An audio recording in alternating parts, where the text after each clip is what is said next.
আসসালামু আলাইকুম রহমতুল্লাহ, সবাইকে স্বাগতম জানাচ্ছি, আমন্ত্রণ জানাচ্ছি ঢাকা ভিসা সেন্টারের নতুন একটা ভিডিওতে। আমি আছি বোরহান আপনাদের সাথে। আজকে আমরা যেই ব্যাপারটা নিয়ে কথা বলবো সেটা হচ্ছে গিয়ে NVR, that means no visa require, এই একটা ইস্যু নিয়ে। এনভিআর এর ব্যাপারে আপনারা যারা যারা জানেন অথবা যারা যারা জানেন না তাদের ক্ষেত্রে আসলে আমি আজকে ডিটেলস এটা দেওয়ার চেষ্টা করব, কিভাবে এনবিআরটা নিতে হয়, কিভাবে এটাতে কাজ করতে হয়। নো ভিসা রিকোয়ার্ড আসলে কাদের জন্য প্রযোজ্য? যারা দেশের বাইরে আছেন এবং বাংলাদেশের পাসপোর্টের বাইরে অন্য যে কোনো ধরনের পাসপোর্ট গ্রহণ করেছেন, তার মানে হচ্ছে গিয়ে যারা দ্বৈত নাগরিক আছেন অথবা অন্য দেশের জন্মসূত্রে অন্য দেশের নাগরিকত্ব পেয়েছেন। আবারও বলছি, বাংলাদেশের পাসপোর্টের বাইরে অন্য দেশের যে পাসপোর্টগুলো আছে সেই পাসপোর্ট হোল্ডার যারা আছেন তারা বাংলাদেশে ফ্রিকোয়েন্টলি আসা যাওয়া করার জন্য একটা নো ভিসা রিকোয়ার্ড স্টিকার দরকার হয়, যেটা কিনা বাংলাদেশ ইমিগ্রেশন অফিস ইস্যু করে। এটা ব্যাপারে ডিটেলসটা কি, এখন রিকোয়ার্ডটাই কেন, বা আপনার নো ভিসা রিকোয়ার্ড সিলটাই বা কেন লাগবে? যারা আপনারা জানেন যে আমেরিকাতে আছেন বা যুক্তরাজ্যে আছেন, কানাডায় আছেন, তারা অনেকেই বাংলাদেশে রেগুলার আসা যাওয়া করেন আত্মীয় স্বজনের কাছে দেখাশোনা করার জন্য অথবা নিজের মাতৃভূমিতে ফেরত আসার জন্য। তো প্রত্যেকবারই হচ্ছে এয়ারপোর্ট থেকে একটা সিল দিয়ে দেয় যে হচ্ছে কি আপনি এন্ট্রি করছেন। তো যেহেতু আপনি বাইরের দেশের নাগরিক, তো আপনার একটা ভিসার একটা মেয়াদ থাকে নির্দিষ্ট পরিমাণ, পোর্ট এন্ট্রি হলেও আপনার মেয়াদটা নির্দিষ্ট পরিমাণে থাকে, সাচ এস যে আপনাকে 30 দিনের বা 60 দিনের বা 90 দিনের হচ্ছে গিয়ে একটা আপনাকে দিবে যে হচ্ছে গিয়ে অন অ্যারাইভেল ভিসাতে আপনি আসছেন, এর মধ্যে আপনাকে ব্যাক করতে হবে। কিন্তু নো ভিসা রিকোয়ার এই স্টিকারটা যদি আপনি হচ্ছে গিয়ে আপনার পাসপোর্টের মধ্যে সংযুক্ত করেন, তাহলে হচ্ছে আপনার পাসপোর্টের মেয়াদ যত বছর থাকবে তত বছরই আপনি ফ্রিকোয়েন্টলি আসা যাওয়া করতে পারবেন, বাংলাদেশে যে কোনো সময় আসতে পারবেন, কোনো ধরনের সমস্যা হবে না। এখন এই নো ভিসা রিকোয়ারের আসলে রিকোয়ারমেন্টগুলো কি কি? রিকোয়ারমেন্টগুলো আসলে ভেরি ইজি।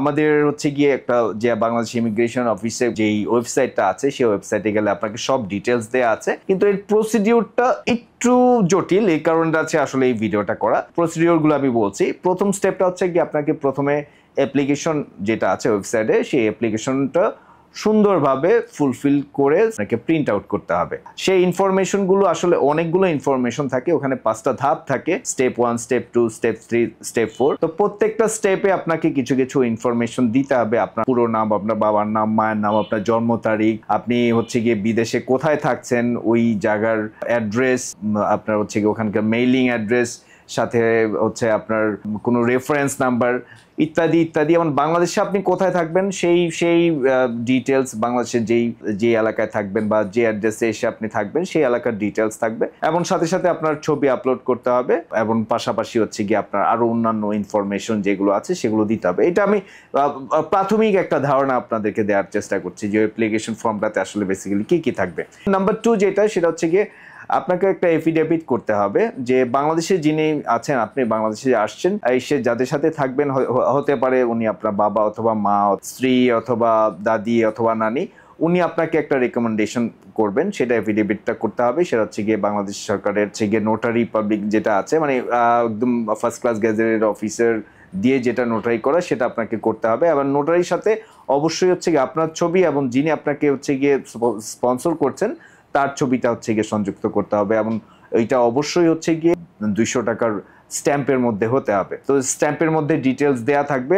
সো ওইটার মধ্যে আপনার বাবা হচ্ছে গিয়ে আপনাকে স্পন্সর করছে, তো বাবার নাম থাকবে, সাথে হচ্ছে গিয়ে আপনার নাম থাকবে, এবং হচ্ছে গিয়ে আপনার ফুল ডিটেলস থাকবে, আপনার পাসপোর্টের ডিটেলস থাকবে, এবং উনি হচ্ছে গিয়ে এই মর্মে স্বাক্ষর দিবেন যে হচ্ছে গিয়ে যখন বাংলাদেশে আসবেন ওই সময়টাতে উনি হচ্ছে গিয়ে সবকিছু বেয়ার করবেন। সো এইটা একটা গেল, এটা হচ্ছে সেকেন্ড পার্টটা। থার্ড যেটা পার্ট হচ্ছে সেটা হচ্ছে গিয়ে একটা অ্যামাউন্ট আপনাকে হচ্ছে গিয়ে এই দুইটা হয়ে যাওয়ার পরে আপনার সাথে আরো কাগজপত্র যেগুলো লাগবে, সেটা হচ্ছে গিয়ে আপনার জন্ম নিবন্ধন বা হচ্ছে গিয়ে এনআইডি, অথবা আপনার বাবার জন্ম নিবন্ধন বা গার্ডিয়ান যিনি এফিডেভিট করবেন তার জন্ম নিবন্ধন বা হচ্ছে গিয়ে এনআইডি কপি, এই কপিগুলো অবশ্যই সংযুক্ত করতে হবে। এবং হাজবেন্ড ওয়াইফের ক্ষেত্রে অবশ্যই হচ্ছে গিয়ে নিকানামার যে কপিটা আছে সেটা হচ্ছে গিয়ে আপনাকে ওখানে সংযুক্তির সাথে রাখতে হবে। সো এগুলো তো গেল বেসিক ব্যাপার।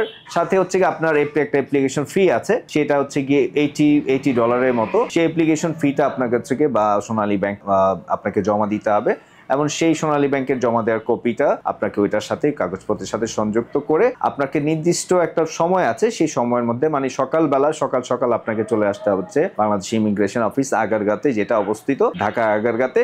এখানে এসে আপনাকে এটা সাবমিশন করতে হবে। সাবমিশন করার পরে তারপর হচ্ছে গিয়ে যিনি হচ্ছে গিয়ে এডি থাকবেন, অ্যাডিশনাল ডিরেক্টর যিনি থাকবেন, উনি আপনার পেপারস গুলো চেক করবেন, আপনার একটা ছোটখাটো ইন্টারভিউ নিবে এবং সেই পেপারসের সাথে উনি যদি মনে করেন আরো কিছু সংযুক্ত লাগবে তাহলে হচ্ছে গিয়ে উনি আপনার কাছে যাবেন এবং আপনি ওনাদেরকে দিবেন। দেওয়ার পর হচ্ছে গিয়ে উনি যদি ক্লিয়ারেন্স দেন ব্যাংকে ওখানে সাবমিশনে টাকা জমা দিয়ে, ঠিক পাশে ওটা বুথ আছে, ওখানে টাকা পয়সা জমা দিয়ে আপনি হচ্ছে গিয়ে অ্যাপ্লিকেশনটা সাবমিশন করবেন। এবং করার পরপরই ওনারা আপনাকে একটা ডেট দিয়ে দিবে, যে হচ্ছে গিয়ে ডেলিভারি স্লিপ দিবে এবং ডেলিভারি স্লিপটার মধ্যে আপনাকে একটা ডেট দিবে যে হচ্ছে গিয়ে এত তারিখে এসে আপনি হচ্ছে গিয়ে পাসপোর্টটা আপনি কালেকশন করবেন বা আপনার ভিসা ব্যাপারটা কালেকশন করবেন। In the meantime SB report, SI report যদি প্রয়োজন হয় এগুলোর ভিতর দিয়ে গিয়ে ভেরিফাই করে আপনাকে নো ভিসা রিকোয়ার সিল দিতে হবে। সো এটা হচ্ছে গিয়ে খুব অল্প সময়ের মধ্যে আমি আপনাদেরকে হচ্ছে গিয়ে শেয়ার করলাম, এবং এইটাই হচ্ছে গিয়ে ডিটেলস, এটা হচ্ছে গিয়ে অথেন্টিক একটা ব্যাপার। So the guys who are now living in outside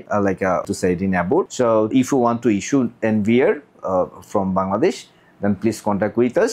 R Dhaka visa centre আমরা ভিসা প্রসেসিং করি এবং সাথে সাথে হচ্ছে গিয়ে ফরেন এক্সপার্টিজের ভিসার ব্যাপারগুলো আমরা হচ্ছে গিয়ে দেখাশোনা করি, এবং ভিসা রিলেটেড যে কোনো ইস্যুতে আপনারা যে কোনো সময় আমাদেরকে নক করতে পারেন 01722764083 এই নাম্বারটাতে। আবারও বলছি 01722764083 এই নাম্বারটাতে। সো সবাই ভালো থাকবেন, সুস্থ থাকবেন, দেখা হবে অন্য আরেকটা ভিডিওতে। সে পর্যন্ত আল্লাহ হাফিজ।